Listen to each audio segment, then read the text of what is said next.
We welcome the opportunity to contribute to the committee's study of household debt in Canada. FCAC's research shows that many Canadians are under real financial strain. According to our monthly financial well-being survey, 40% of Canadians reported that their debt had increased in 2025, up from 35% in 2020. Nearly 2/3 say they are carrying non-mortgage debt, with parents and those aged between 35 and 54 being the most indebted. Many organizations have expertise in household debt, including our colleagues here today, as well as previous witnesses before this committee. We work at the intersection where consumers meet financial institutions and others in the financial ecosystem. FCAC's mandate is to protect financial consumers and to empower them to make informed financial decisions. Our role is to regulate consumer protection by supervising federally regulated financial entities while also building financial literacy, studying trends and issues that affect Canadian financial decision makers. Understanding consumer financial challenges enables the agency and its ecosystem partners to develop evidence-based approaches that strengthen Canadians' financial well-being. For example, in early 2023, our research was showing that Canadians were struggling to manage their mortgages.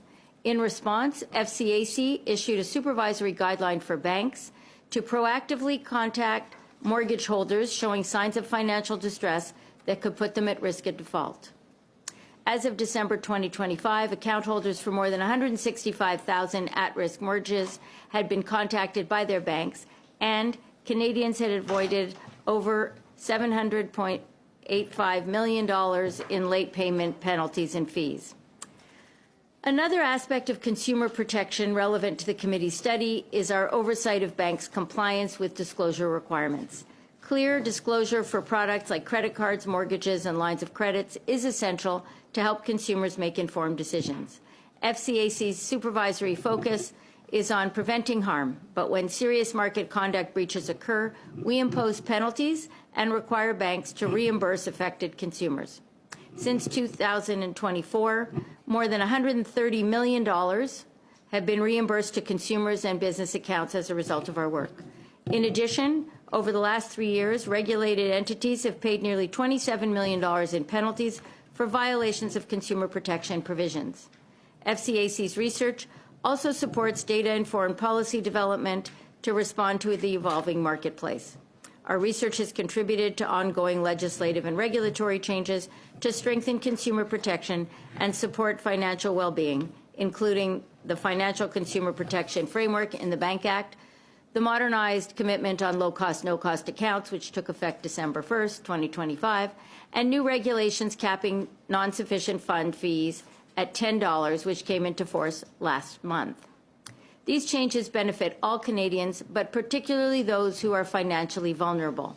We are now preparing a report on the structure, level, and transparency of fees charged by Canadian banks that will support the Department of Finance's work to improve competition and innovation in the banking sector. And we are reviewing banks' implementation of legislative requirements to offer financial products and services that are appropriate for consumers' needs and circumstances. En conclusion, la dette des ménages. In closing, household debt is a significant challenge for many Canadians, and FCAC will continue to do our part to support them with the tools available to us under our mandate. Consumers should not face the debt challenge alone, and no bank should profit from a poor consumer outcome. The onus is on the entire financial ecosystem, including governments, industry, and not-for-profit organizations to support better outcomes for financial